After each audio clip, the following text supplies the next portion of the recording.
مارچ 1951 میں گورنر سرحد آئی چندریگر نے وزیر اعظم لیاقت علی خان کو اطلاع دی کہ فوجی انقلاب کے ذریعے حکومت کا تختہ الٹنے کی کوشش کی جا رہی ہے۔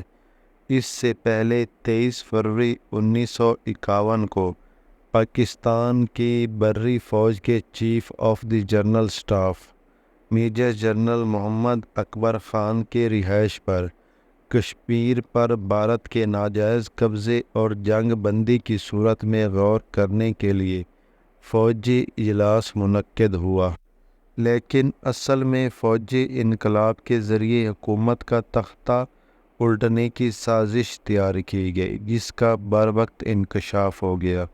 مارچ 1951 میں لیاقت علی خان امریکہ کے دورے پر تھے۔ ان کی عدم موجودگی میں سازش کو عملی جامہ پہنانے کی ایک کوشش ہوئی۔ لیاقت علی خان کے خلاف اس سازش میں متعدد فوجی افسران کے علاوہ چودھری خلیق الزمان، ملک غلام محمد، خواجہ شہاب الدین اور مشتاق احمد گورمانی جیسے مسلم لیگی رہنما اور وزراء بھی شامل تھے۔ راولپنڈی سازش کیس میں فوجی افسروں اور لیگی رہنماؤں کے علاوہ مشہور کمیونسٹ شاعر فیض احمد فیض اور ترقی پسند ادیب سجاد ظہیر بھی شامل تھے۔